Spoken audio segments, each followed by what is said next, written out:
बिस्मिल्लाहिर्रहमानिर्रहीम। अस्सलाम वालेकुम। आज हम देख लेते हैं कि जब हम किसी को अपने मकान या दुकान किराए पर देते हैं, हमें एक तरफ से ये भी टेंशन होती है कि कहीं जो किराएदार है वो इस मकान पर, दुकान पर या कोई भी प्रॉपर्टी है उस पर कब्ज़ा कर ना बैठ जाए। तो इस वजह से अक्सर हम लॉन्ग टाइम के लिए किराए पे भी नहीं देते प्रॉपर्टी, अपनी जो दुकानें वगैरह या मकान है खाली उसको ताला लगा के रखते हैं। तो अगर आप किसी को किराए पर देते भी हैं, एक तो आपको किराया भी आता रहेगा और दूसरी प्रॉपर्टी भी सेव होगी। इसका आसान तरीका ये है कि आप लॉ के हिसाब से, कि जिस तरह से कानून में बताया गया है, आप उसको उस तरह से रजिस्टर करें, तो फिर आपको कोई टेंशन नहीं होगी कि किरायादार आपकी जायदाद पर कब्जा कर लेगा। तो जो पंजाब में लॉ डील करता है वो है पंजाब रेंटेड प्रीमिसेस एक्ट 2009 का।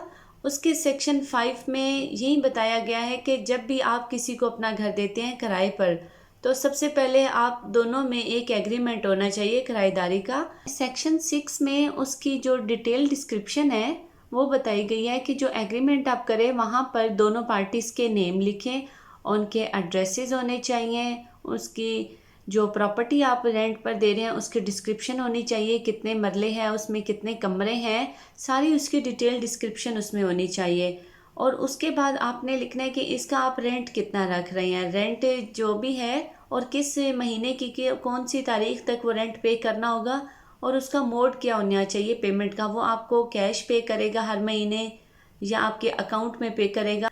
अगर तो उसने अकाउंट में पे करना है तो फिर आपने इस तरह से करना है कि अपना बैंक अकाउंट भी उधर मेंशन करेंगे कि ये हर महीने की 10 तारीख को, 14 तारीख को मुझे ये जो रेंट होगा ये मेरे अकाउंट में डिपॉजिट करवा दिया करेगा।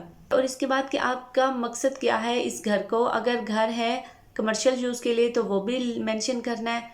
मतलब अगर उसने रहने के लिए घर लिया है तो वो इसमें कमर्शियल यूज़ नहीं कर सकता। जिस पर्पस के लिए वो घर किराए पर ले रहा है या दुकान ले रहा है वो इसी पर्पस के लिए ही यूज़ करेगा, और उसको आगे किसी और को सबलेट नहीं करेगा, आगे किराए पर मजीद नहीं दे सकता, या उसके किसी पोर्शन को भी किसी और को किराए पर नहीं दे सकता। हाँ, रिटन कॉन्सेंट जो है वो ज़रूरी है, इसमें कोई स्ट्रक्चर चेंज नहीं कर सकता। वो भी अगर करना पड़े उसको तो वो भी उसमें लिखेगा। और जब ये एग्रीमेंट बन जाएगा, ये कंप्लीट बस यही डिटेल है इसकी। तो इसमें अगर कोई और ज़रूरी बात हो तो वो लिखेगा, जैसे कि वो बिल वगैरह होते हैं वो खुद ही पे करने होते हैं किराएदार ने, वो मालिक मकान ने तो नहीं पे करने होते। तो उसके बाद ये सारी डिटेल के बाद वो इस एग्रीमेंट पे दोनों पार्टीज़ के सिग्नेचर होंगे और दो गवाहों के साइन होंगे। इस एग्रीमेंट को ले जाएंगे रेंट रजिस्ट्रार के पास और ये मालिक मकान लेकर जाएगा। मालिक मकान रेंट रजिस्ट्रार के पास लेकर जाएगा, रेंट रजिस्ट्रार इसको ओके करेगा, अपने जो पार्टिकुलर्स उसमें बताए गए हैं एग्रीमेंट में वो उसके पास एक रजिस्टर होता है उसमें मेंशन करेगा। उसमें लिखने के बाद इस पर अपनी मोहर लगाएगा। मोहर लगाने के बाद वो उसको जो ओरिजिनल एग्रीमेंट होगा वो मालिक मकान को वापस कर देगा और उसकी कॉपी अपने पास रखेगा। तो ये बस थोड़ा सा भी नहीं, एग्रीमेंट तो आप लोग लिखते ही हैं, सिर्फ उसको रेंट रजिस्ट्रार के पास एंट्री करवानी होती है। इस सेक्शन 9 में इसकी बताई गई है कि अगर आप एंट्री नहीं करवाते रेंट रजिस्ट्रार के पास तो हाई कोर्ट ने हर स्टेशन पे, हर डिस्ट्रिक्ट में जो सिविल जजेस हैं उनके पास रेंट ट्रिब्यूनल की पावर्स हैं। तो अगर तो कोई इस तरह से कंप्लाइंस नहीं करता सेक्शन 5 की, उसको रेंट रजिस्ट्रार के पास एंटर नहीं करवाता, तो फिर जो पार्टी होगी, अगर तो किरायादार एग्रीव्ड है, जो मालिक मकान के ज़िम्मे कुछ ऑब्लिगेशंस हैं वो उनको फुलफिल नहीं कर रहा, जो प्रॉपर्टी टैक्स वगैरह होता है वो तो मालिक मकान ने देना होता है, या कोई और इस तरह से मकान बहुत वीक हो गया है, उसकी छतें कमज़ोर हो गई हैं, वो भी मालिक मकान ने उसको ठीक करवाना है। तो इस तरह से अगर तो किरायादार एग्रीव्ड है यहाँ पे तो किरायादार एप्लीकेशन देगा रेंट ट्रिब्यूनल को।